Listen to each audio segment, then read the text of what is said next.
आजची गटचर्चा आहे. विभागीय साहित्य संस्था केवळ साहित्य केंद्रीच का? तर आजचे आपले समन्वयक आहेत श्री माननीय हेमकांत पोद्दार सर नाशिक. त्यांना मी इथे स्थानापन्न होण्याची विनंती करते आहे. सर आपण इथे यावं आणि माननीय शिंपी सरांनाही विनंती करते की सरांनी स्थानापन्न व्हावं. तर आपला हा आजचा विषय आहे साहित्य संस्था केवळ साहित्य केंद्रीच का? तर ह्या विषयावरती आपण चर्चा करणार आहोत. आपले आजचे जे हेमकांत पोद्दार सर आहेत त्यांच्याबद्दल मी थोडक्यात परिचय करून देते आहे त्यांचा. सर शासकीय कर्मचाऱ्यांचे सार्वजनिक वाचनालय सिंचन भवन नाशिकचे सचिव आहेत. 1999 पासून तर आजपर्यंत त्यांनी संपादक दिवाळी अंक आणि 1977 ते 2013 अशी 36 वर्ष जलसंपदा विभागात प्रशासनात नोकरी केलेली आहे. तसंच ते नाशिक ह्या सार्वजनिक वाचनालय सिंचन भवन नाशिकचे संस्थापक आहेत आणि शासकीय कर्मचाऱ्यांचे नाशिक, अकोला, पुणे, नाशिक येथे त्यांचे साहित्य संमेलनाचे त्यांनी आयोजन केलेले आहे. शासकीय वाचक चळवळीत सातत्यपूर्ण असं योगदान त्यांनी केलेलं आहे. अन्य स्फुट, स्तंभलेखन आणि दिवाळी अंकात लेखन ते करतात. जोरदार टाळ्या वाजवून आपण सरांचं स्वागत करूया. आणि मी शिंपी सरांना विनंती करते की त्यांनी सरांचा मोमेंटो देऊन सत्कार करूया. धन्यवाद शिंपी सर.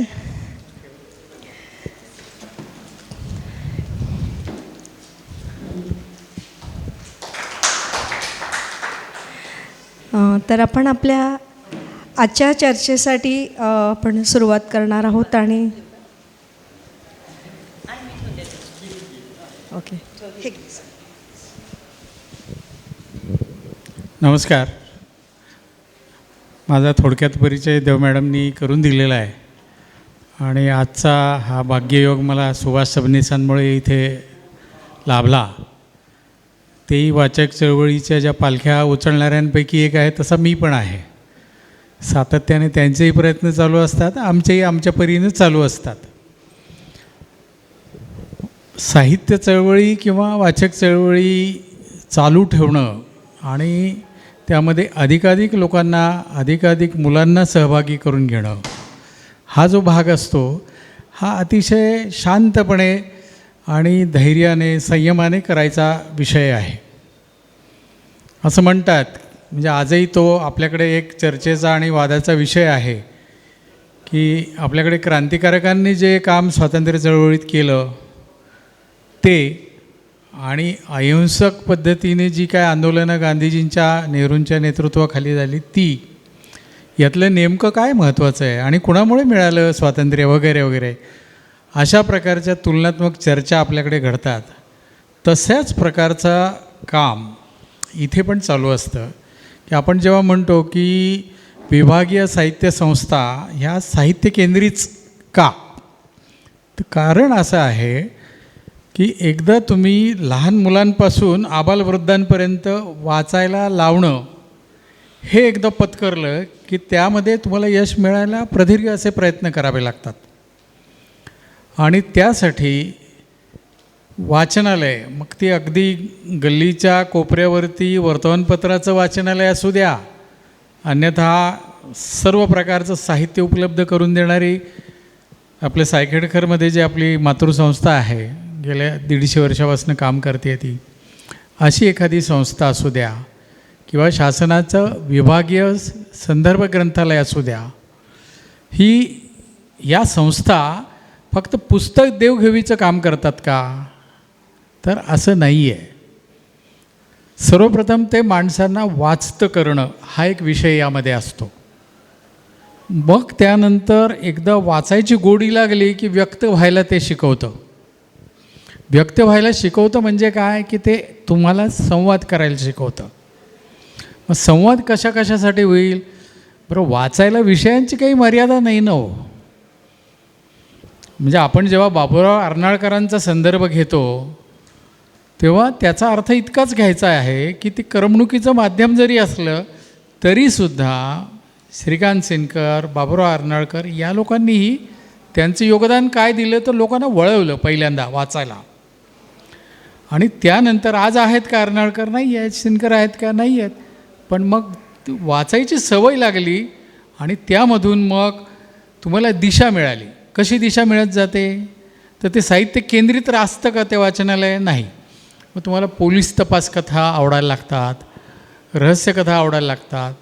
त्यामधून मग भारत सरकारचं जे रॉ आहे, रिसर्च ॲनालिसिस विंग, हे काय काम करतं. म्हणजे थोडक्यात काय, एकातून दुसरी अशी साखळी आपण गुंफत जातो.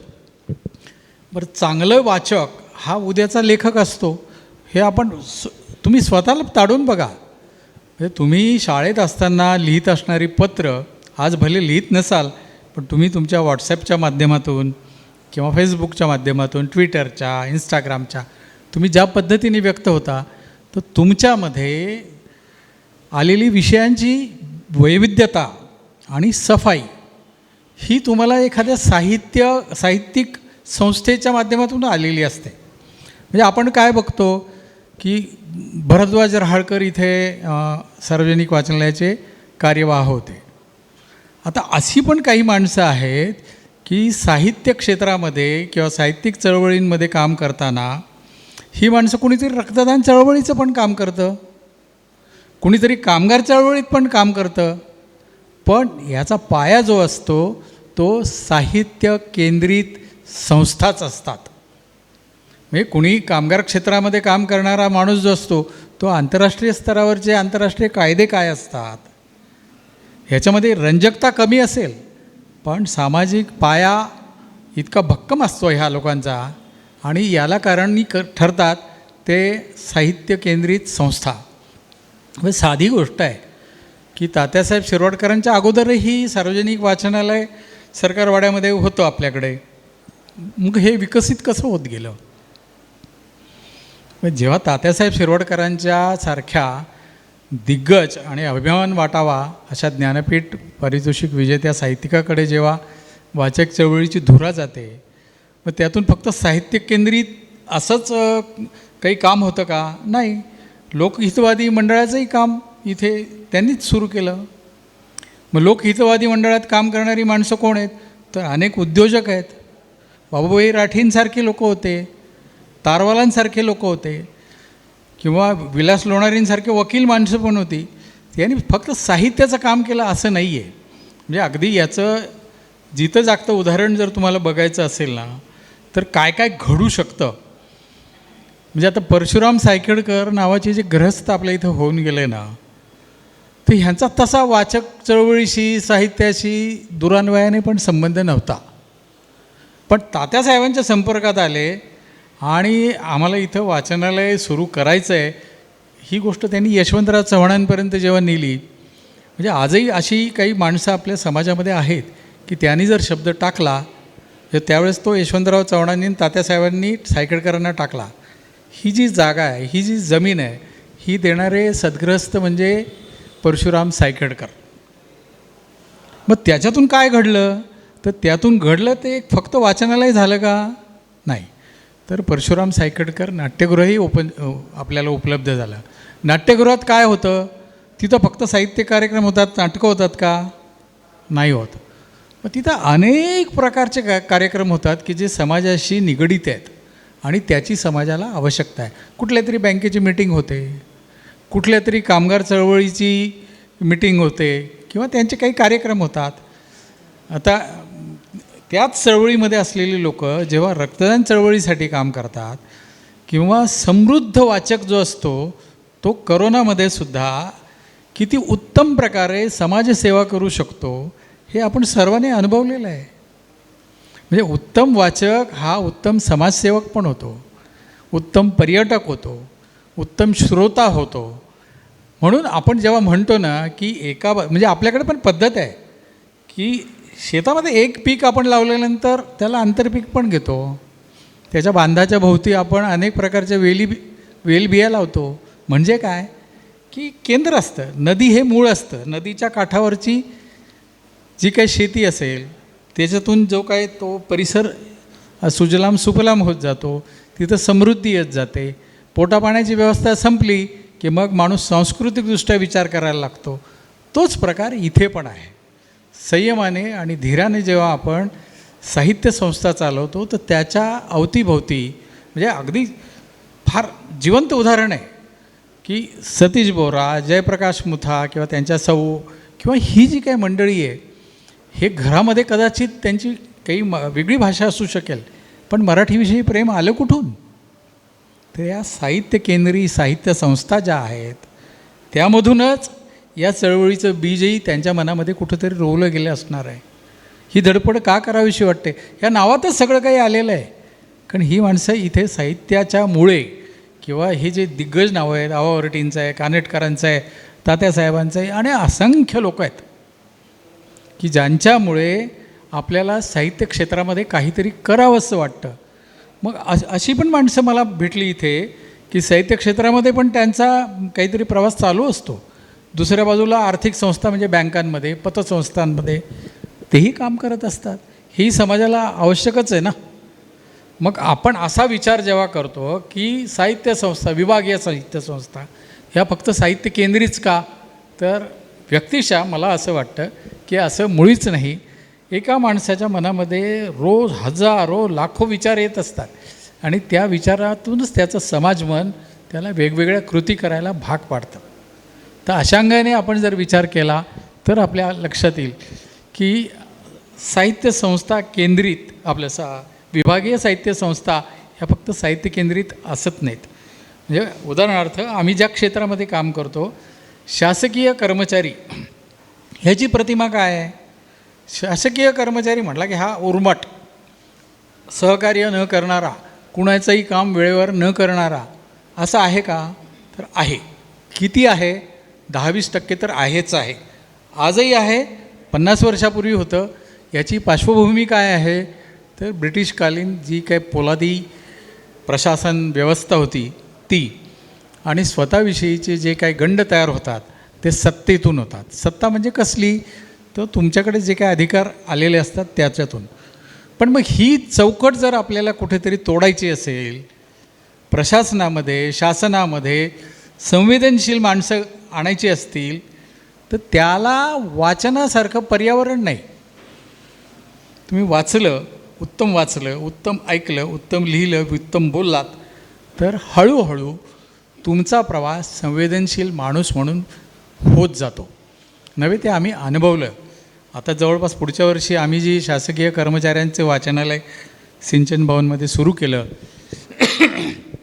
त्याला पण पुढच्या वर्षी 30 वर्ष होत आहेत. उद्देश हाच होता की ज्याची जमीन गेलेली आहे तो माणूस जेव्हा तुमच्याकडे येतो तर तो याचक नाही आहे. त्यांनी त्याची जमीन तुमच्या समाजाला दिलेली आहे, त्याच्या जमिनीवरती पाणी साठणार आहे, शेतकऱ्याच्या शेतशिवारात पाणी जाणार आहे, तर त्याच्याशी तुम्ही चांगलंच बोललं पाहिजे.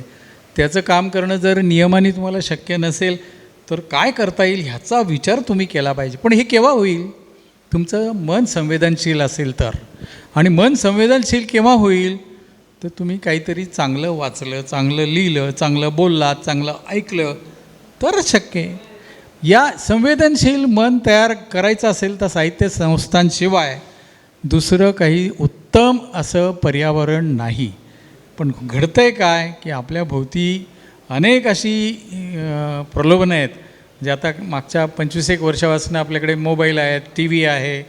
यामुळे अंतर्नादसारखं अतिशय उत्तम असं मासिक गेल्या 4-5 वर्षापूर्वी जेव्हा बंद पडलं तर आपल्या घरातलं एखादं माणूस जावं एवढं दुःख रसिक वाचकाला झालेलं आहे. लोकप्रवाह बंद पडलं, ह्याचंही दुःख आपल्यासारख्या लोकांना होणार की नाही? मग ही जबाबदारी फक्त साहित्य संस्थांची नाही आहे. तर आपण जेव्हा काय 5 रुपयाचं 10 रुपयाचं काहीतरी ते मासिक असतं, आपण ते विकत घेऊन जेव्हा वाचू तेव्हा या साहित्य संस्थांना म्हणजे भानू काळेंनी जवळपास 20-1 वर्ष पदरमोड करून अंतर्नादसारखं मासिक चालवलं. किती विषयांचं वैविध्य होतं त्याच्यामध्ये. कुलगुरूंसारखे लोक लिहित होते त्याच्यामध्ये. दाभोळकरांसारखे लोक लिहित होते, खूप वेगळी माणसं लिहित होते. आणि म्हणून आपण असा विचार केला पाहिजे की कुठली गोष्ट आक्रमकपणे आपण जेव्हा करायला जातो ना, तर ती कदाचित खूप आकर्षक वाटू शकते. म्हणजे एखादा मोर्चा काढला तुम्ही किंवा एखादी मिरवणूक काढली, मग ती साहित्य केंद्रित असू द्या, साहित्यासाठी असू द्या, तर त्या दिवसासाठी नव्हे, त्या आठवडाभर फार तर लक्षात राहील, पण त्यानंतर ती लक्षात राहत नाही. म्हणून संयतपणे संयमाने काम करणाऱ्या ज्या साहित्य केंद्रित संस्था आहेत त्यांचं अस्तित्व हे अपरिहार्य आहे. त्याचं कारणच आहे की अतिशय संयमाने काम चालतं. 150 वर्ष एखादी संस्था काम करत राहते, ह्याचा अर्थ काय आहे?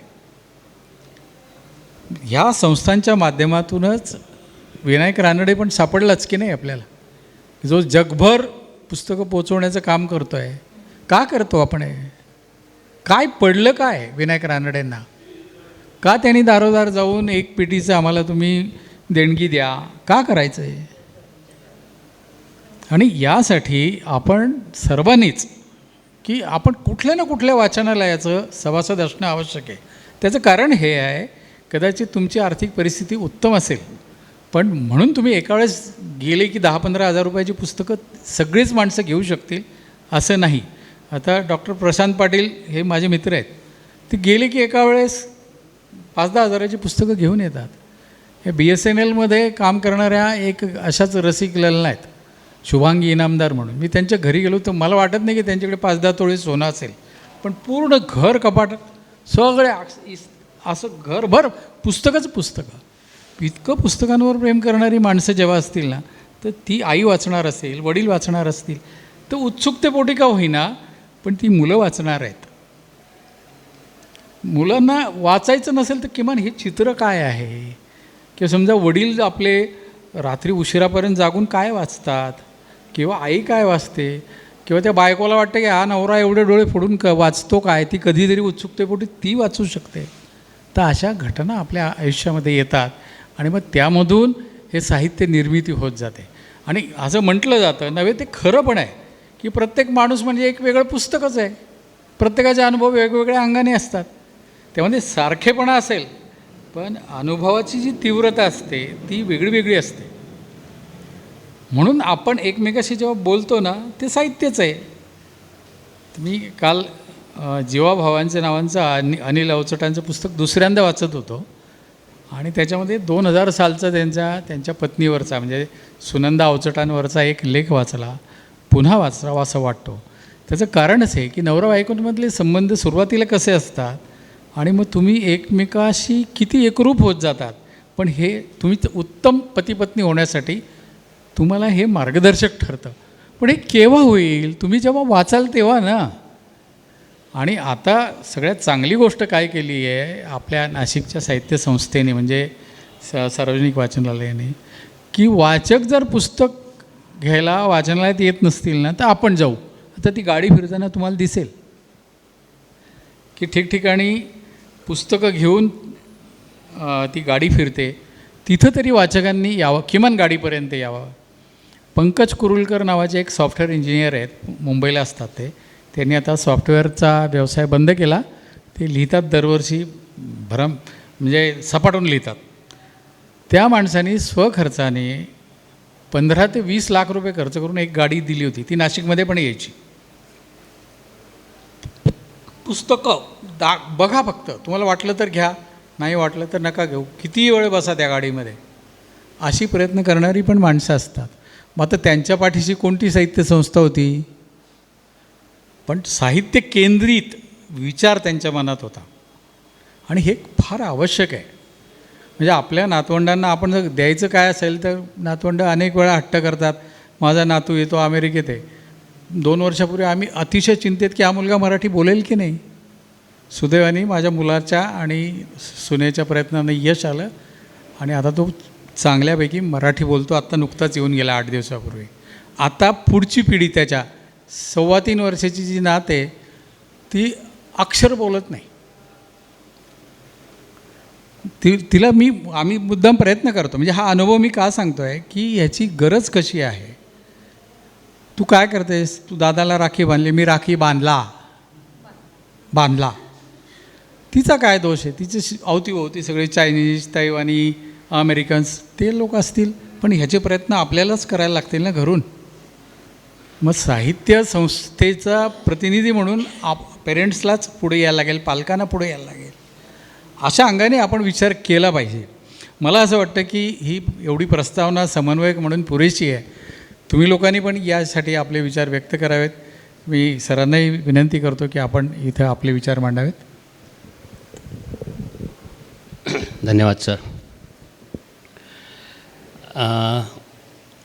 तसा माझा साहित्याशी संबंध नाही, म्हणून मी एक वेगळा पर्स्पेक्टिव्ह मांडण्यासाठी मी इथे आहे.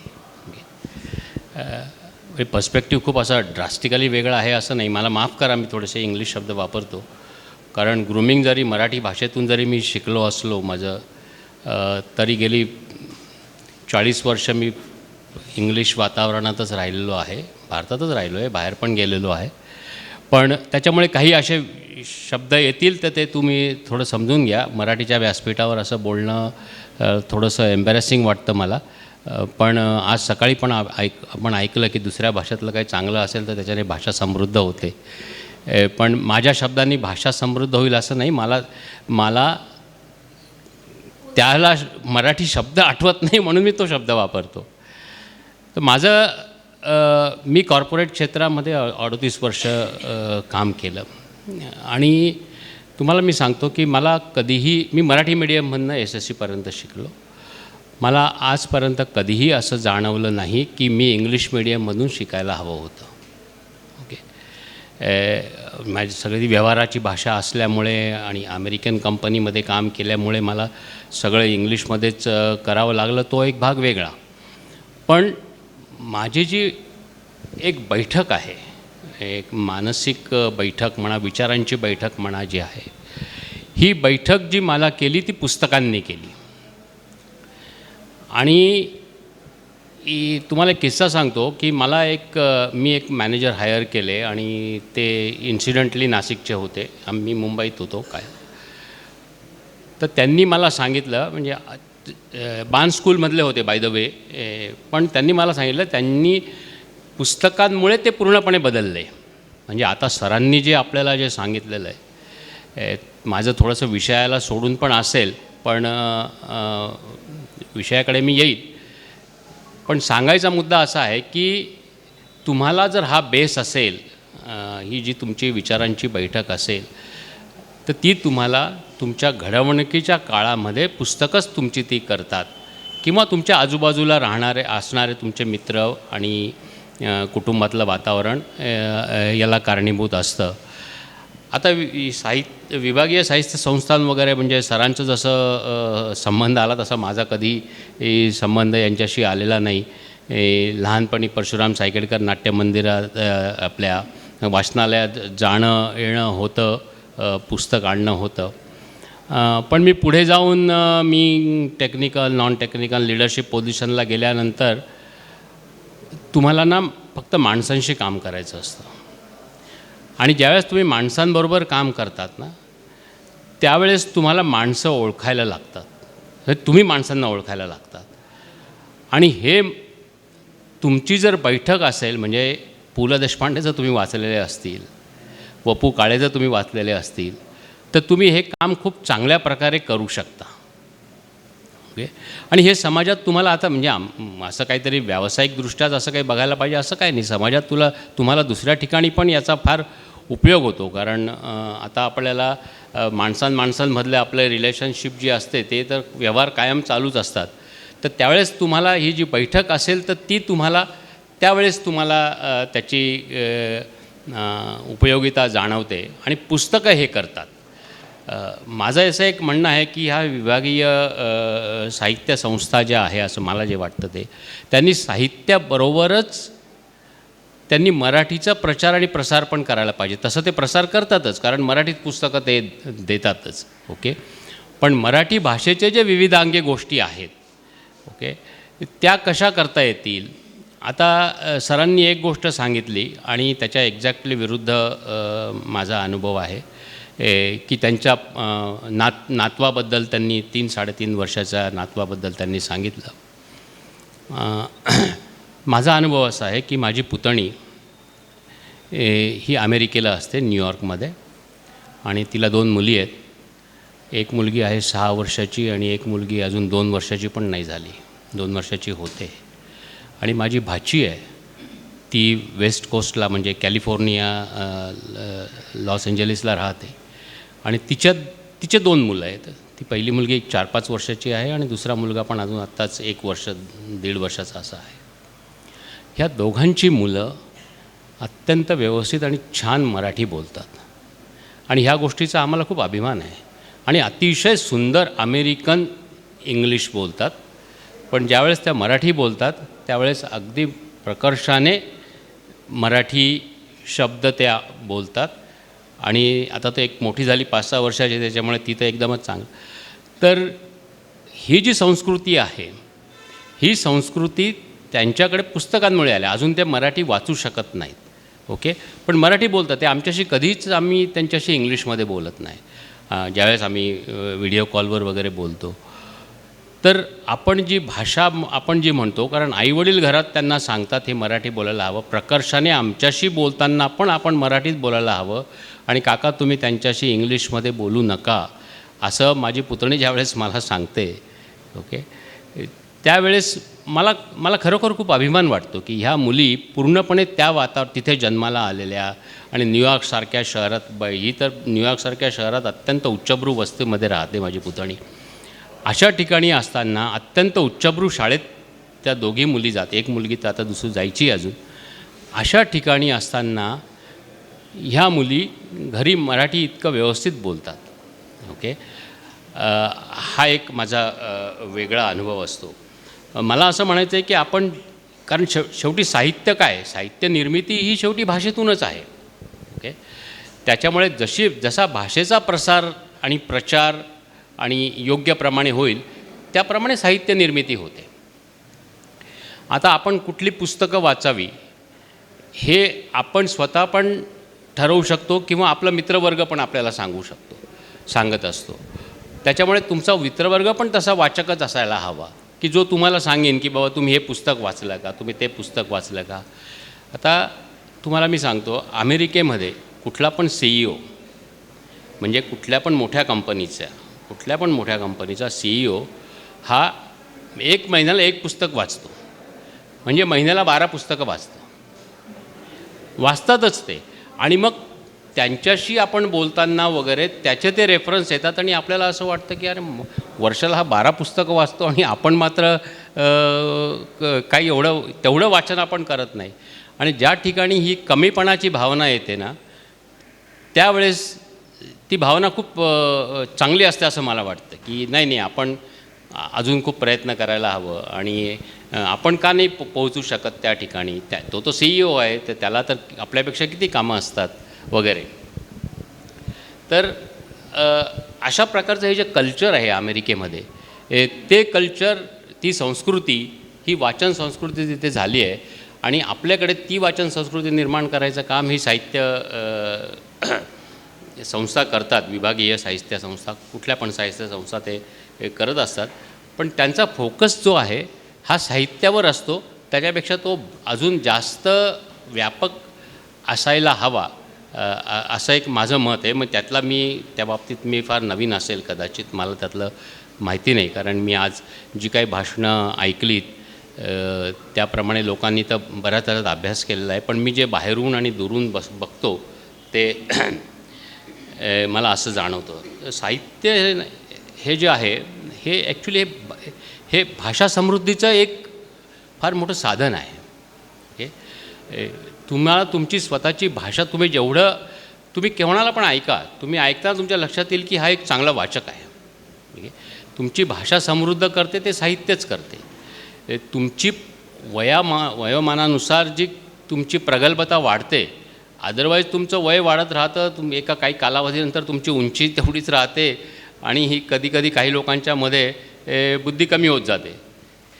पण तुम्ही जर सतत वाचत करत राहिलात तर तुमची प्रगल्भता निश्चितपणे वाढते आणि तुम्ही कुठल्या गोष्टींना कशा प्रकारे प्रतिक्रिया द्यायची, प्रतिसाद द्यायचा आणि कशा प्रकारे शांत राहायचं आणि कोण आता तुम्ही आत्मचरित्र वाचलेले असतील तर तुमच्या लक्षात येतं की ह्या परिस्थितीमध्ये ह्या एका महान व्यक्तींनी कशा प्रकारे ती सगळी परिस्थिती हाताळली शांत राहून. हे सगळं जे येतं हे आपोआप येत नाही. हे एक तर आजूबाजूला चांगल्या व्यक्तींच्या संगतीत राहून येतं किंवा तुम्ही एकटे राहिला तर तुमची पुस्तकं तुमचे मित्र असतात ते तुम्ही वाचून मग ते येतं. आणि मग त्यामुळे त्याच्यावर एक दुसरी जबाबदारी आहे आपल्यावर अशी असते की तिचा प्रचार आणि प्रसार आपण कसा करावा. तर तो एक लायब्ररीच्या बाबतीत सरांनी सांगितलं हे खूप मोठं, म्हणजे आपण घोड्याला पाणी प्यायला नेऊ शकतो पण तो पाणी पिलंच का नाही हे नाही सांगता येत. तर ती एक इंग्रजीतली म्हण आहे. तसंच सरांनी सांगितलं की बाबा त्यांनी अशी एक लायब्ररी चालू केली सार्वजनिक वाचनालयांनी आणि ती लोकांपर्यंत जाते. आता तुम्ही एक दिलीप बारावकर म्हणून तुम्हाला माहिती आहे, त्यांचा एक अनुभव सांगतो. ते चाळीसगावजवळ एक मेहुणबारा म्हणून गाव आहे. त्यांनी एक 4 माजी विद्यार्थ्यांनी मिळून तिथे एक मोठी लायब्ररी केली. ओके, स्वतःच्या खर्चांनी केली. आणि आज ते मला सांगतात की ती लायब्ररी ओस पडलेली आहे. पण त्यांनी एवढं वाईट वाटलं त्याचं की आपण एवढं सगळं उभं केलं. माझा त्याच्या एकदम विरुद्ध अनुभव आहे. मी माझ्या ऑर्गनायझेशनचा एक रिप्रेझेंटेटिव्ह म्हणून मला एक CSRमध्ये मला 3-3.5 कोटीपर्यंत वर्षाला खर्च करायची परवानगी होती आणि मी ते करत होतो. तर त्याच्यात मी अशा शाळा निवडल्या नव्या मुंबईतल्या की ज्या ठिकाणी खूप गरीब घरातली मुलं जातात. ओके, आजूबाजूला झोपडपट्टी असेल किंवा लो इन्कम ग्रुपमधली अशी मुलं जिथे जातात तिथे मी 2 गोष्टी केल्या की एक लॅबॉरेटरी बनवली. जी लॅबॉरेटरी त्या शाळेला बनवणं शक्य नव्हतं. 60-70 लाख रुपयाची ती लॅबॉरेटरीज आहे. आणि एक 40-1 लाखाची एक लायब्ररी बनवली आणि ती अत्यंत आधुनिक लायब्ररी आहे. म्हणजे तिच्यात डिजिटल लायब्ररी पण आहे आणि आपली लायब्ररी असते तशी पण पुस्तकं असलेली लायब्ररी पण आहे. आणि परवाच माझं कोणाशी बोलणं चाललं होतं त्यावेळेस त्यांनी सांगितलं की साहेब अतिशय सुंदर प्रतिसाद आहे, मुलं खूप वाचायला लागली आहेत. त्यावेळेस आपण काहीतरी केल्याचं समाधान झालं. हा एक याचे 2 वेगवेगळे अनुभव आपल्याला येत राहतात. तर चांगले अनुभव आपण पसरवत राहतो.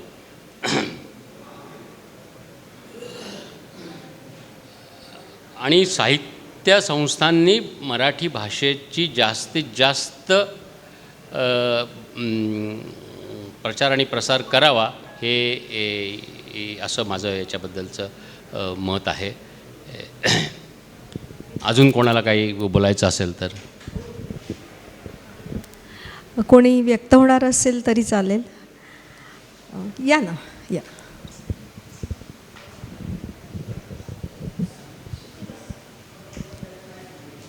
नमस्कार. इथं थोडं साहित्यावेळीच या विषयावरती मी बोलते आहे. विभागीय साहित्य संस्था केवळ साहित्य केंद्रित का, हा जो प्रश्न आहे याची एक बाजू सरांनी चांगल्यापैकी मांडलेली आहे. ती सर्वांना पटण्याजोगीच आहे. सॉरी, माझं नाव विद्यागौरी टिळक. थोडीशी एक वेगळी बाजूसुद्धा या विषयाला जी आहे ती इथं 2 मिनटात समोर मांडण्यासाठी फक्त मी आलेली आहे. मुळामध्ये या साहित्य संस्था ज्या सुरू झाल्या त्या ग्रंथप्रसाराची चळवळ जेव्हा सुरू झाली त्या टप्प्यामध्ये सुरू झालेल्या आहेत. म्हणजे जेव्हा छपाईला सुरुवात झाली आणि छापील पुस्तकं लोकांपर्यंत पोचवायची होती, कारण छापील पुस्तकांना हात लावणंसुद्धा त्यावेळेला लोकांना नकोसं होतं. विविध कारणांमुळे त्यांना ते अपवित्र वगैरे असं वाटायचं. पुष्कळ त्याच्याविषयी म्हणजे हे प्रयत्न करावे लागले की छापील पुस्तकं लोकांनी वाचावीत, घ्यावीत. म्हणजे धार्मिक पुस्तकांच्या बाबतीत हे जास्त झालं, पण बाकी पुस्तकं लगेच लोकांनी घेतली असं नव्हे. दुसरी एक गोष्ट अशी की त्यावेळेला हा लिहिणारा, वाचणारा, जो ग्रंथव्यवहार करणारा वर्ग जो आहे तो साधारणत एकसाची एकसंध असा होता. म्हणजे त्याच्यामध्ये भाषिकदृष्ट्या खूप वैविध्य असं जाणवण्याजोगं होतं असं नव्हे. ते जाणवायला लागलं ते आपल्याला आत्ताच्या नंतरच्या टप्प्यावरती स्वातंत्र्योत्तर काळानंतर म्हणा किंवा 20व्या शतकामध्ये म्हणा, की जेव्हा सार्वत्रिक शिक्षण सुरू झालं, वेगवेगळ्या स्तरातले लोक म्हणजे पुढची पिढी जेव्हा शिक्षणामध्ये यायला लागली तेव्हा त्यांना ते भाषिक अंतर जाणवायला लागलं आणि मग वाचनापासून ती थोडी हात राखून किंवा एक अंतर राखून राहायला लागली आणि मग तिथे ही गरज जास्त निर्माण झालेली दिसते आणि ती वाढत गेलेली आहे. की म्हणजे आधीच्या टप्प्यावरती केवळ साहित्य केंद्रीय असणं हे पुरेसं होतं, पण आज आपण विचारतो आहोत की नुसतं साहित्य केंद्री का असायचं, भाषा केंद्रीसुद्धा उपक्रम झाले पाहिजेत. याचं कारण असं की भाषेच्या दृष्टीने सुद्धा ती जाणीव काहीतरी एक वाढली पाहिजे, म्हणजे वाचनाकडे ती मुलं किंवा पुढची पिढी वळेल. हे आपल्याला आता अतिशय तीव्रतेनं जाणवतं आहे. मधल्या काळामध्ये आपल्याला फारशी त्याची जाणीव झाली नाही किंवा त्याच्यासाठी काहीतरी मुद्दाम करायला हवं हे लक्षात आलं नाही. आधीच्या वक्त्यांनी जो अमेरिकन वाचन संस्कृतीचा जो उल्लेख केला तिथला एक भाग असं लक्षात घ्यायला पाहिजे की माझ्या वाचनात जे आलं त्यानुसार तिथे प्रचंड प्रमाणामध्ये सार्वजनिक ग्रंथालयं आहेत आणि ती मोफत उपलब्ध आहेत. मोफत उपलब्ध असणं, सर्वांना उपलब्ध असणं आणि दुसरी गोष्ट तिथे जाण्याविषयी काही मनामध्ये शंका संकोच वगैरे असं काही न येणं ही महत्त्वाची गोष्ट आहे. म्हणजे केवळ तिथे मला वाटतं ग्रंथालय उघडून पुरेसं नाही, तर त्या लोकांना हे तुमच्यासाठी पण आहे हे वाटेल, तसं जाण्या इतपत एक आत्मविश्वास वाटेल किंवा नव्या पिढीला वाचनाकडे वळविल यासारखे काही उपक्रम तिथं होतील. म्हणजे नुसतं मुलांसाठीची पुस्तकं तिथं ठेवणं पुरेसं नाही, कारण काही वेळेला वाचायचं हे काही माहितीच नसतं. म्हणजे पुस्तकं ही काय चीज आहे हे जर माहीतच नसेल तर मुलं वाचनाकडे वळू शकत नाहीत. तेव्हा त्यांच्यासमोर ती आणणं आणि वाचनाचे काही प्रत्यक्ष प्रयोग घडवणं, त्यांना पुस्तकं सहज हाताळायला देणं आणि मग त्याच्यासाठीच काही एक गुंतवणूक करायची समाजाची तयारी असणं, या गोष्टी महत्त्वाच्या आहेत. आणि ही जाणीव मला वाटतं आता आपल्याला पुढच्या टप्प्यावरती होते आहे. आधीच्या काळाच्या परिणामामुळे आत्तापर्यंत मुख्यतः हा व्यवहार जो आहे हा साहित्य केंद्री राहिलेला होता. धन्यवाद.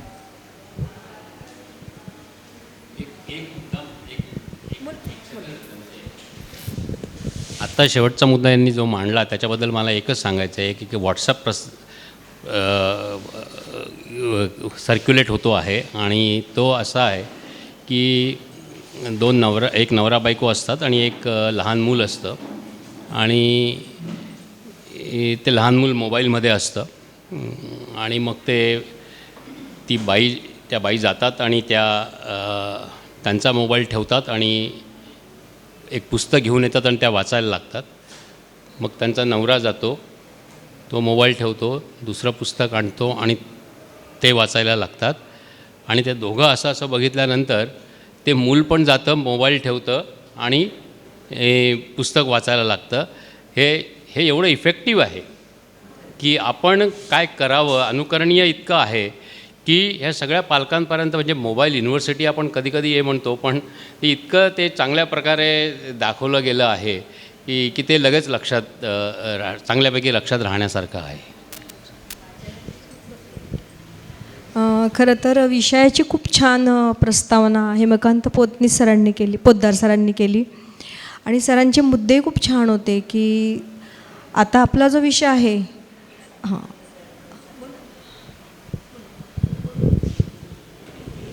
मला फक्त एकच सांगायचं आहे सर की आपण भाषा जेव्हा तिच्याकडे पाहतो तर भाषा ही ऐकून येते, ती ऐकली गेली पाहिजे आणि ऐकण्यासाठी ती कोणीतरी बोललं पण पाहिजे. आणि खूप आता इंग्लिश मिडियम वगैरे या ठिकाणी जे जाणवत आहे की त्यांच्या तिथे ती भाषा वापरली जाते, ऐकायला येत नाही, कानावर पडत नाही. आता आपली मराठी भाषेमध्ये आपण पाहिले तर क्रियापदं ही एवढी आहेत ती इतर ठिकाणी कमी आहे. आणि आज आता आपले जुनं आपण जर साहित्य वाचायला गेलो की त्याच्यात नुसतं कपडे धुणं ही एक कृती आपण पाहिली तर कपड्याच्या संदर्भात आपल्याला किती साऱ्या गोष्टी येतात. मी कपडे भिजवले, घसरले, पिळले, वाळवले. आता ह्या भाषा आपल्या घरात बोलल्या जात होत्या. आता काय झालं, वॉशिंग मशीन आली, बटन इज ऑन आणि सगळं होऊन जातं आहे. ऐकून कानावरती न पडल्यामुळे ती आपण त्याच्यापासून दूर पण जात आहोत. दुसरी गोष्ट की वाचन, मुलं वाचत नाही आहेत कारण आता व्हॉट्सअप इन्स्टंट खूप आलं आहे की मी आता टिक केलं की गेला मेसेज. आपण मुलांचं जाऊ देत, आपण सगळे जेव्हा मोठे आज व्हॉट्सअप वापरतो आहे, आपण मेसेज करताना काय करतो, स्माईल वगैरे, की ते वाक्य जे आपण चिन्हांमध्ये बोलतो आहे. लिहिण्याचा सुद्धा त्रास, आज माझ्याकडे वेळ नाही किंवा काय, ह्यासुद्धा गोष्टी त्याच्यात आहेत. आणि दुसरी गोष्ट की वाचनामधून जेव्हा आता मी एका इंग्लिश मिडियम शाळेमध्ये जाते की ते खास मला बोलवतात की मॅडम आमच्या मुलांना मराठी वाचता येत नाही आहे, तर तुम्ही या त्यांच्याशी बोला आणि शेअर करा. तर मुलांना विरामचिन्ह माहिती नाही आहेत. कारण भाषा कसं आहे की ती लिहिली तशी वाचली गेली पाहिजे. आणि तुमचे उच्चार, प्रोनाउन्सिएशन जे आपण म्हणतो की तुम्ही ते कसं बोलतात. आता एक वाक्य सरळ आहे की मला जर प्रश्न विचारायचा आहे तर तू काय करतो, नाही आला भाव, तो प्रश्नार्थकच बोलला गेला पाहिजे. आणि जिथे साहित्य आपण म्हणतो की जिथे ती संस्था आली आणि तिथे एक नाही आहे, विविध अंग आहेत. माणूस जेव्हा घडतो तेव्हा त्याच्यामध्ये लय आहे, ताल आहे. आपल्यालाही पंचेंद्रिय दिलेली आहेत, आपण नुसतं बघत नाही आहोत, आपण ऐकतो. आता साखर गोड आहे, गोड आहे मी किती म्हणणार, अरे पण ती जिभेवर ठेव की, मग कळलं तिची चव आहे तर ती गोड आहे. अक्षरातून आणि शब्दातून तो मला त्याचा अनुभव चवीतून मिळतो. ते हे जे सगळे विविध अंग आपण जे पाहतो, एक व्यक्ती पण चांगला कधी घडतो, त्याची पर्सनॅलिटी घडते कशी, विविध अंगाने. ज्या वेळेला मला गाण्याचं थोडंसं टेक्निक माहिती आहे, मला नृत्याचं माहिती आहे, लेखनाचं माहिती आहे, आणि जे मी वेगळं काहीतरी माझं करिअर म्हणून एक गोष्ट निवडली आहे.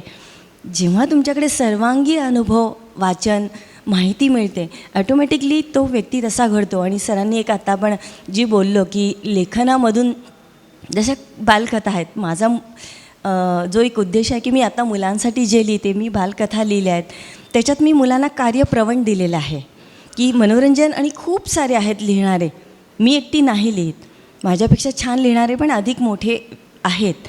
पण माझा उद्देश काय की मला पिलरवरती काम करायचं आहे.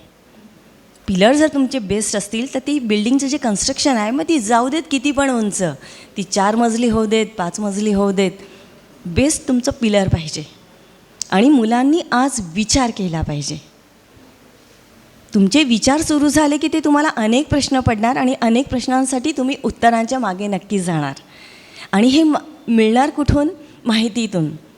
आणि जेव्हा मी एखादी गोष्ट वाचते, मग तिथे ती मी माझ्या आवडीप्रमाणे किंवा बाबांच्या आवडीप्रमाणे वाचलं, ताईच्या आवडीप्रमाणे वाचलं, कुणाच्या किंवा कुणाकडनं ऐकलं, तर ते ऐकून माझ्याकडे अनुभव नक्कीच आहे. आणि त्या अनुभवावरती काय प्रत्येक अनुभव मला थोडी येणार आहेत, पण मला असं वाटतं की मला तुमच्या अनुभवाचा कधीतरी उपयोग माझ्या आयुष्यात झालेला आहे. त्यांचा एक वेगळा अनुभव असेल की ते, आणि हे सगळं या साहित्य याच्यामध्ये जर आपण जर गेलो, त्या माहोलमध्ये राहिलो, तर माझा मित्र एक असा असेल, तो तसा असेल, आणि तो वेगवेगळ्या साईडचा असेल, आणि ॲटोमॅटिकली आम्ही जेव्हा चर्चा करतो तर तेव्हा त्याचे अनुभव मला मिळतात, मला त्याचे, आणि ऑटोमॅटिक माहिती पण मिळते, आणि त्याच्यातून आपण नक्की पुढे जाऊ शकतो. म्हणजे ही संस्था असणं पण चांगलं आहे, आणि त्या ह्याच्यातून काय होतं की तुम्हाला घडण्यासाठी एक मदत चांगली होती आहे. ओके. हॅलो, मी शैलजा येवले. आजचा जो साहित्य संस्था आणि साहित्य केंद्रित का आहेत हा विषय निवडलेला आहे. माझं प्रांजळ मत असं आहे की साहित्य संस्था म्हणून वंशपरंपरागत आपल्याकडे चालत आलेली मातृप्रधान जी संस्था आहे, ती संस्था खरं साहित्य संस्था आहे. आपल्या 4 पिढ्या आपण बघा, आपली आजी पणजी ह्या शिक्षित नव्हत्या, पण त्यांचे जे अनुभव होते ते आपल्या आईला आणि आजीला मिळाले. आईला आणि आजीला मिळालेल्या अनुभवानुसार आपण कार्यसंपन्न आणि सर्वगुण संपन्न होण्याच्या प्रयत्नात आलो. पण ज्यावेळेस आत्ताची आई आहे ती वेगळ्या क्षेत्रात जेव्हा प्रवेश केलेला आहे तिने, शिक्षण भरपूर आहे तिच्याकडे, पण त्या प्रवेशामुळे तिने काय झालं की तिने आत्ताच्या प्रसारमाध्यमांचा जास्त उपयोग केलेला आहे. आणि त्या प्रसारमाध्यमांमुळे काय झालं की मुलांना त्या प्रसारमाध्यमाकडून योग्य जे साहित्य मिळायला हवं, आईकडनं, बोलण्यातून, वर्तनातून, वाचनातून, ते आत्ता उपलब्ध होत नाही आहे. आत्ता विषय निघाला ओघानेस किंवा अमेरिकेमध्ये अशा लायब्ररी वगैरे आहेत.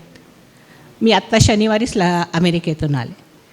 माझ्या मुलांकडे मी अनुभव घेतला की मुलांना आत्ता सुट्ट्या लागलेल्या होत्या. आम्ही रोज लायब्ररीत जायचो. तिथे लायब्ररीची सुविधा इतकी उत्तम आहे की वयानुसार तुम्हाला साहित्याची तिथे उपलब्धता तर आहेच, पण हे साहित्य तुम्हाला वाचता यायला हवं. एवढा मोठा भिंग आहे, तुमच्यासाठी वेगळी एक अभ्यासिका आहे, तुमची बसण्याची व्यवस्था वेगळी आहे, तुम्हाला वेळोवेळी लागणारी सुखसुविधा तिथे उपलब्ध आहे. म्हणून आपणही म्हणू की कदाचित आपल्या भारतात ती व्यवस्था यायला वेळ लागेल, पण ज्यावेळेस तिथे माझी नातवंड बसत आहेत आणि एखादा शिक्षक तिथे बाजूला आहे, तर त्याला जर विषय दिला गेला तर तो शिक्षक काय सांगतो आहे की तू हे जे चित्र आहे हे तुझ्या शब्दात मांड, तुला जे दिसतंय ते मांड. ते काय आहे हे आम्हाला काही सांगू नको. आपण काय बिंबवतो त्याच्या मनावर की नाही, हे झाड आहे, हे हिरवंच असलं पाहिजे, हे नदीकिनारीच असलं पाहिजे, हे पावसाच्या पाण्यावरच सोडणार, याला पानं, फुलं, फळं, खोड, फांद्या सगळं आहे. तिथं तसं ते सांगत नाही. कदाचित मला असं वाटतं की इथे आपण थोडं कमी पडतो आहे आणि त्याचा विकास व्हावा असं मला वाटतं आहे. आणि ही जी आपली साहित्य संस्था आहे ती प्रगल्भ व्हावी. म्हणजे आपली जी पालकवर्ग आहे त्यांनी जास्त त्या भाषेकडे आधी लक्ष द्यावं. आता पालकच मुळात शुद्ध मराठी बोलत नाही आहे, त्यांच्याच बोलण्यामध्ये बरेचसे शब्द वेगळे येत आहेत. हा माझा अनुभव आहे, कदाचित दुमत असू शकेल. धन्यवाद. मला खरं तर आता सरांनी खूप छान प्रस्तावना केली होती. आणि आपण साहित्य संस्था म्हणजे फक्त वाचनालय असं नाही, तर खूप साहित्य संस्था आहेत.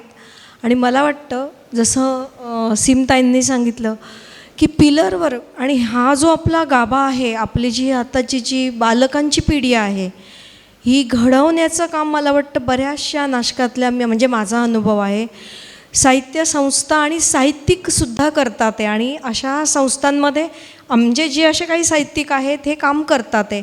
त्यामुळे मला वाटतं हे जे प्रश्नचिन्ह आहे ना सर, हे नको असायला पाहिजे. कारण साहित्य हे मिळतं, साहित्याने म्हणजे साहित्यिकांनी आणि साहित्य संस्थांनी जसं ह्या पिढीवर काम केलं पाहिजे, भाषेवरही काम केलं पाहिजे. पण त्याआधी आपली सगळ्यात मोठी गरज ही आहे की याकडे आपण वळलो पाहिजे, याकडे आपण गेलो पाहिजे.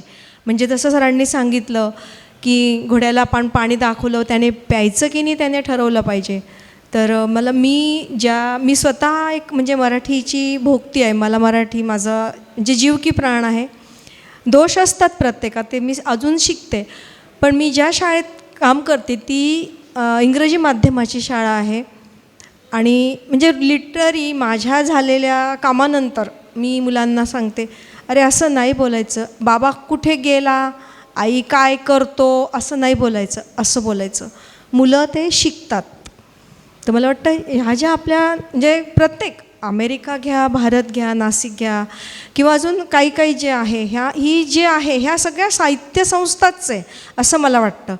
कारण आपण प्रत्येकजण, आपल्याला भाषा आवडत असते पण प्रत्येकालाच काम करायला मिळेल. जसं आता सरांनी सांगितलं की आपसुकच त्यांच्या तोंडात ती शब्द येतात, म्हणजे ते आपल्याला अंगवळणी पडलेलं राहतं. आता मगाशी उद्घाटनाच्या वेळी पण सर म्हटले की आपण टेबलाला मराठी शब्द बऱ्याच जणांना माहितीच नाही आहे. आणि म्हणजे मी तर असे अनुभव घेतले की क्ष, ज्ञ हे शब्द मुलांना कळत नाही. म्हणजे कॉलेजला जाणाऱ्या मुलांना शिकवावं लागतं. मला म्हणजे माझा स्वतःचा अनुभव आहे. मी 2 वेळा म्हणजे 12वीची मुलं माझ्याकडे आली. म्हटलं काय रे बाबा, नाही ना टीचर आम्हाला मराठी शिकायचं. म्हटलं अरे मराठी शिकायचं हो. आणि मला ज्ञ क्ष लिहिता येत नाही. मी क्षितिज कसा लिहितो, तो क्षितिज असं लिहितो. म्हटलं अरे नाही रे, तो क्ष वेगळा आणि हा क्ष वेगळा, ज्ञ ह्याचे पण बरेच गोंधळ असतात. तर मला वाटतं प्रत्येक घरातून एक काम होतं. आता पूर्वी कशा ओव्या म्हणायच्या बायका जात्यावरती, आता तर तेवढं आपल्याला शक्य नाही आहे.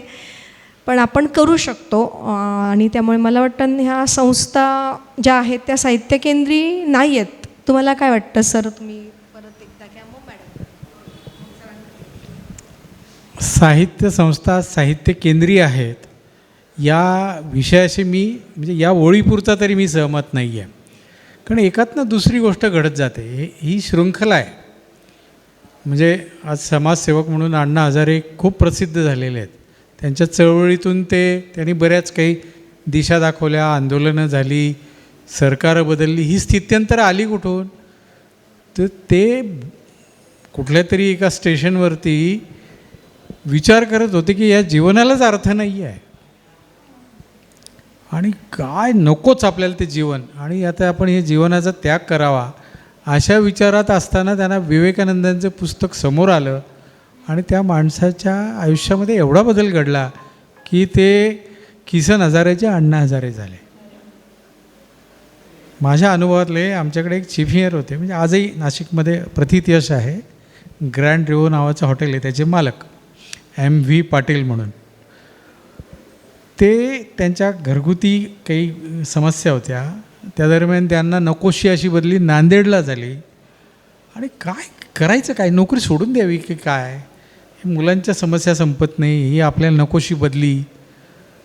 तर ते जेव्हा नांदेडून पुन्हा नाशिकला आले तर म्हटले मी वाचलो आणि जगलो जो तुझ्या समोर आहे ना, म्हणले मी ते पुस्तकांमुळे आहे. तर ही ताकद पुस्तकांची आहे, ही ताकद त्या साहित्य संस्थांची आहे. आणि असं नाही म्हणजे आता सीम मॅडम म्हणाल्यात मग अशी की आपण चांगलं बोललं पाहिजे. मी शुद्ध अशुद्ध असं नाही म्हणत मी, पण साध्या साध्या गोष्टी आहेत की कुठल्या तरी आता मेड प्लस नावाच्या एका मेडिकल स्टोअरमध्ये मी गेलो, सर ह्या गोळ्या नाही भेटणार तुम्हाला, सर्रास असं बोललं जातं. माणसं भेटतात, वस्तू मिळते, ही साधी गोष्ट त्यांना म्हणजे शिवतच नाही. मॅडम मगाशी बोलत होत्या की आपल्याला एखादी गोष्ट खूप भावली किंवा अनेक गोष्टी आपल्या पाहायला मिळाल्या, त्या खूप साऱ्या नसतात, त्या अनेक असतील, खूप असतील, अनेक साऱ्या नसतात. कारण बहुत साऱ्या हिंदीमध्ये आहे. भाषेची शुद्धता जर जपायची असेल तर ती असा विचार आपण करायला पाहिजे. आणि दुसरी गोष्ट, आता एक नवीन शब्द हल्ली ऐकायला येतो, अर्बन नक्षल वगैरे वगैरे. तर आपण लोक जे शहरामध्ये या सगळ्या सुविधांच्या सान्निध्यात आहोत, आपल्याला पुस्तकं उपलब्ध आहेत, इतकी आहेत की आता अंगावर येतात पुस्तकं, इतकी उपलब्ध आहेत. सिंचन भवनामधल्या शासकीय कर्मचाऱ्यांच्या वाचनालयात आम्ही सभासद झाल्याला 2 पुस्तकं स्वतःहून देतो. आणि आता असं आम्ही सुरू केलं की बाबा रे तू खूप दूर राहतो ना, मग तू 10 पुस्तकं घेऊन जा. आता आपल्या परीनं आपल्याला काय करता येऊ शकतं ना.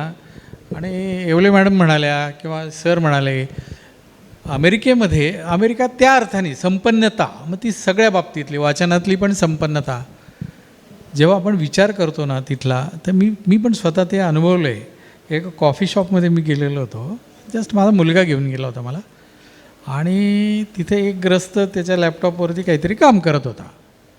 एवढा मोठा तो कॉफीचा मग त्याच्या बाजूला, त्याचं ते चालू, आणि मध्येच ते एका बाजूला ते कुठलं तरी पुस्तकाचं पान वाचायचा, थोडंसं वाचलं, एक सिप कॉफी घ्यायची, परत लॅपटॉपवर काहीतरी काम करायचा. इंग्रजीमध्ये त्याला मल्टीटास्किंग वगैरे असं आपण म्हणतो, पण अष्टावधानी माणसं आपल्याकडे कमी आहेत का? आपली आई होती, आपली बायको आहे, आपली बहीण आहे, सगळेच आहेत. तसं करता येतं. म्हणजे व्यक्तिगत अनुभव मी तुम्हाला सांगतो की आमची आई मला गमेल्यामध्ये दळण द्यायची आणि की दळून आण म्हणायची. तर त्या ज्वारीमध्ये किंवा गव्हामध्ये पुस्तक ठेवलेलं असायचं, कारण दळायला 1 तास कमीत कमी लागणार असतो. तेवढ्या वेळात भरपूर वाचून होतं. केव्हा वाचू शकता तुम्ही इच्छा असली? पहाटे लवकर उठणारी माणसं भरपूर वाचतात, असं काही नाही बरं का. असो, आणि इंग्रजी आणि मराठी हा काही विषय नाही आहे. सर म्हणाले ना की अनुकरण प्रिय असतात मुलं. माझा मोठा मुलगा वाचतो, त्याच्या मुलाला पण तो इंग्रजीच वाचून देतो. तर म्हणलं ठीक आहे, हरकत नाही. कालचा त्याने अनुभव सांगितला, रंजक आहे म्हणून तुमच्यापर्यंत आणतो. माझा मुलगा एका ऑटोमोबाईल कंपनीमध्ये CEO म्हणून काम करतो, रचना विद्यालयाचा विद्यार्थी आहे, उत्तम मराठी वाचक आहे. उत्तम इंग्रजी बोलतो, वाचतो वगैरे. त्या बापलेकांची लिफ्टमध्ये गाठ पडली. त्यांनी त्याला विचारलं की काय रियान कुठे गेला होता? काय नाही बाबा, मी पेन आणायला गेलो होतो म्हणे. बरं, अरे पण मग आत्ता एवढा उशिरा, उद्या शाळा नाही का?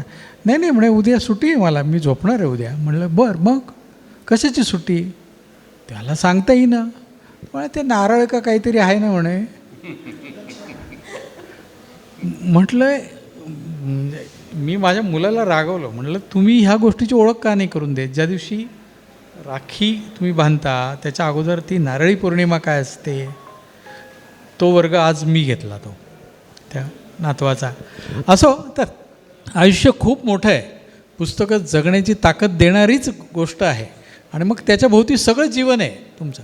मग व्यापार आहे. अहो, तुकाराम महाराजांनी एवढं सगळं केलं, तू काय व्यापार करूनच केलं ना. त्यांनी व्यापार कुठे सोडला? नाही सोडला.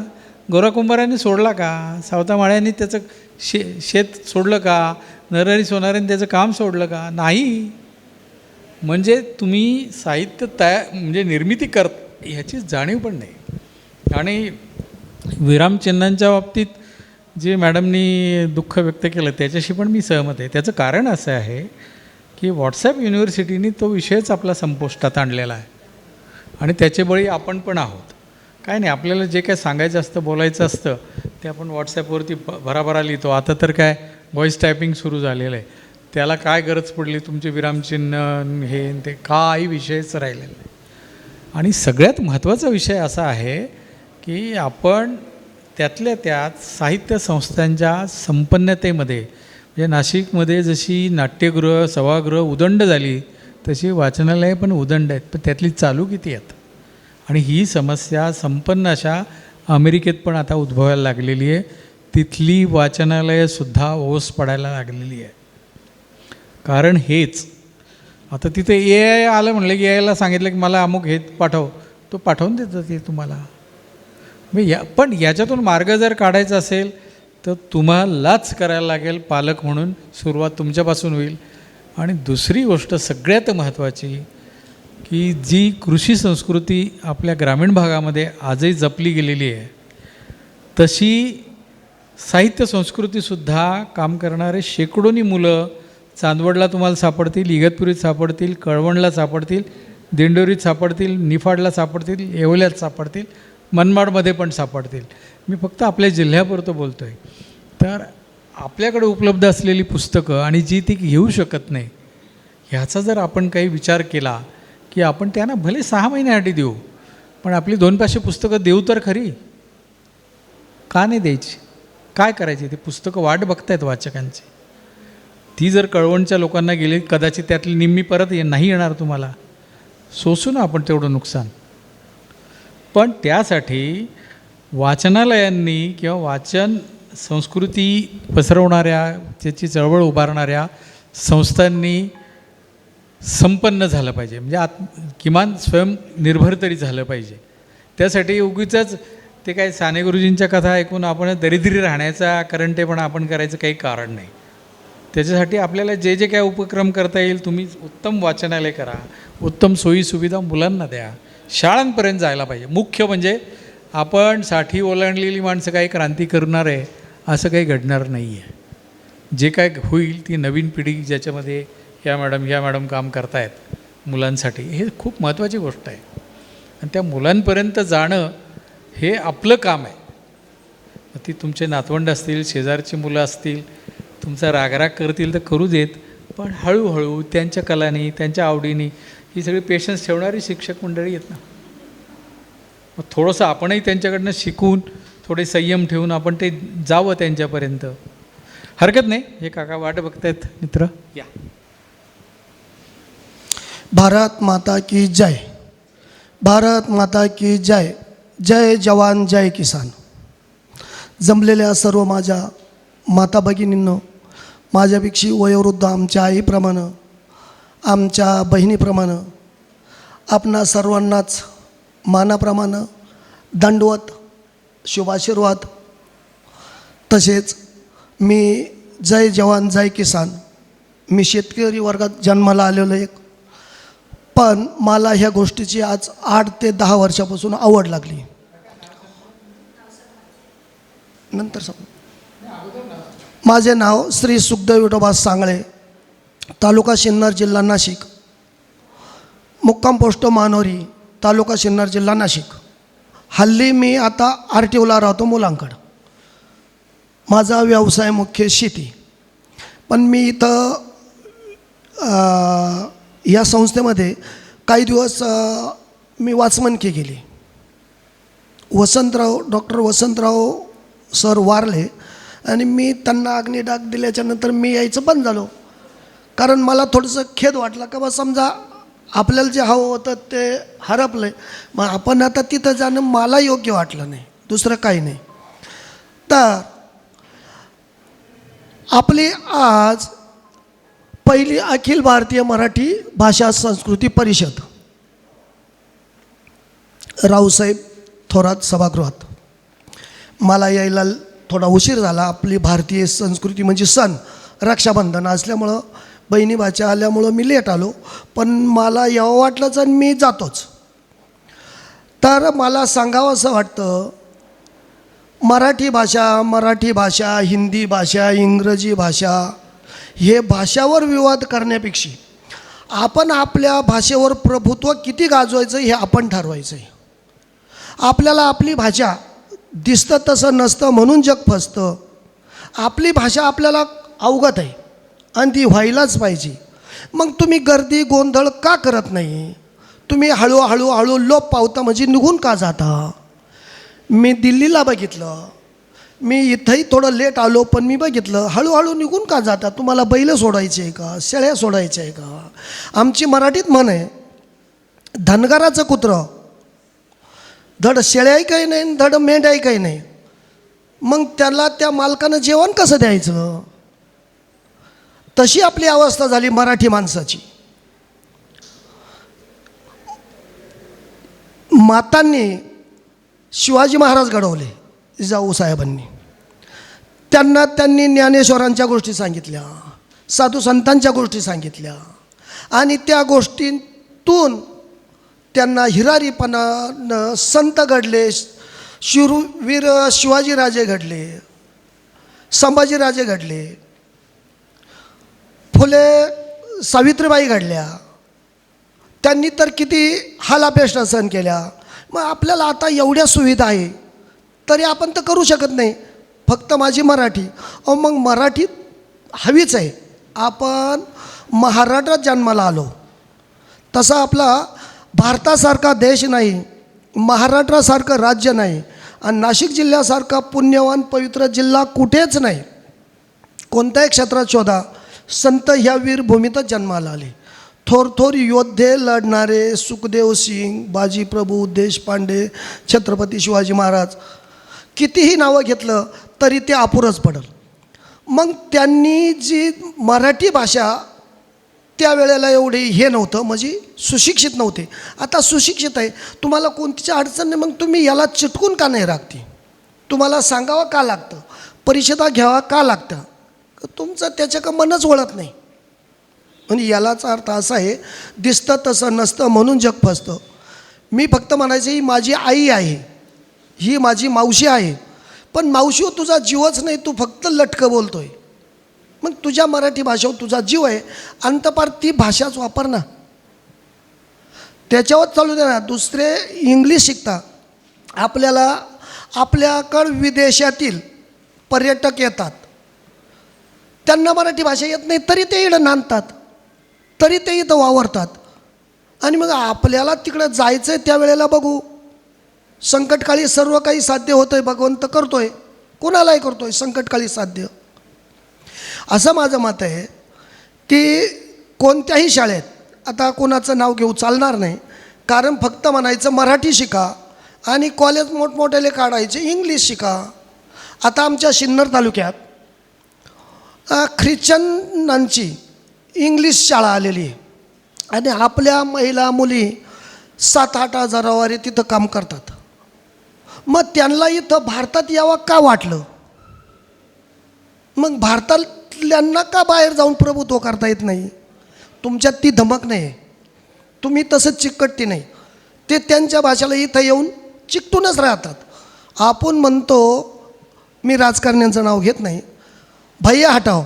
अरे भैया हटाव म्हणण्यापेक्षा तुझ्या घरात कोण काम करतं हे तुम हटाव ना. तुमच्या मशीनचं शेण भरायला हे करायला भैया ठेवता आणि गरिबाईचा उपयोग करायचा भैया हटव हे हटव. अरे तुमची भाषा जास्त प्रभुत्व होईल असं तू कर ना. तुम्ही तुमचं चांगलं प्रभुत्व करा का जग आपल्याकडे पाहिलं पाहिजे. जगानं आपलं संस्कार घेतले पाहिजे. आपण जगाचे घेतो, मग दोष त्यांचा नाही ना, तो दोष आपला आहे. तर प्रत्येक शाळेमध्ये माझं 7वी शिक्षण झालेलं, मला काही जास्त सांगता येणार नाही, पण आम्हाला पूर्वी भारत माता की जय ही प्रतिज्ञा होती आणि एक हे जनगणमन होतं. हे मराठी शाळेत प्रत्येक ठिकाणी कॉलेज असो काय असो तिथं ते प्रथमतः व्हायलाच पाहिजे, प्रार्थना व्हायला पाहिजे. आणि ते झालं की हे राहायचे आमच्या वेळेस म्हणी राहायच्या, तुम्ही एक शुद्धलेखन म्हण काय ती सांगा, तर प्रत्येकानं येऊन आम्ही ते सांगायचो त्या वेळेला. आता ती प्रथा कुठंच राहिलेली नाही. मग आता ना आपण आपल्या याच्यावर प्रभुत्व निर्माण करण्यासाठी आपण गर्दी गुंडा करणे हे आपलं काम आहे. मातांची ही जबाबदारी आहे. आमची आई फक्त पहिली शिकलेली होती. आता आमच्या मंडळात भाऊजा 10वी 12वी शिकलेले आहे, सुनबाई M.Com झालेली आहे. आता सुनबाई म्हणते माझा मुलगा मला इंग्लिश याला टाकायचं आहे. म्हणलं ताई तू टाकते हे बरोबर आहे, पण मला असं वाटतं तो तिथून आल्यावर आम्ही मराठी बोलणार. भाऊ पाणी दे, भाऊ मला जेवण आण, भाऊ मला चहा आण, आणि मग इथं मराठी बोलणार, तिथं तो काय इंग्लिश बोलणार. मग तर वेळेचं भान ठेवून मी आपलं थोडक्यात शॉर्टकट मारतो. थोडी 98वे अखिल भारतीय साहित्य संमेलनातील छोटीशी कविता मी बोलतो. नाही धन्यवाद. हो धन्यवाद. हो विषय धरून नाही ना, तर धन्यवाद. मी सर्वांचा आभारी आहोत. मी 2 शब्द बोललो, एक क्षमस्वास हवं. धन्यवाद. जय हिंद, जय महाराष्ट्र.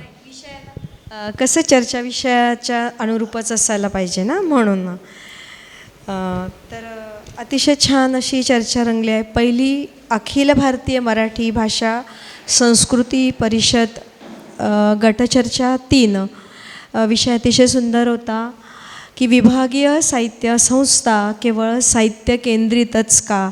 तर मला वाटतं नाण्याला जशा 2 बाजू असतात तशा दोन्ही बाजू आपल्या समोर आलेल्या आहेत. आणि आजचे आपले जे म्हणजे पाहुणेच म्हणूया आपण, हेमकांत पोद्दार सर आणि प्रकाश शिंपी सर. खरं तर माननीय अनुपमा उजगरे मॅडम ह्या आल्या नाहीत, त्यामुळे शिंपी सरांना मी अचानक इथे बोलवलं. तर मी सर्वांचे खूप मनपूर्वक आणि सहभागी ज्या झाले आहेत त्यांचे खूप छान मनोगत सगळ्यांनी व्यक्त केलं. तर आपली ही गटचर्चा खूप छानपणे आपण संपन्न झालेली आहे. तर मी सर्व उपस्थितांचे आणि सर्वांचे माननीय जे उपस्थित आहे बारवकर सर आहेत, मॅडम आहेत, सगळ्यांचे आभार मानते आणि इथे ही गटचर्चा संपली असं जाहीर करते. धन्यवाद.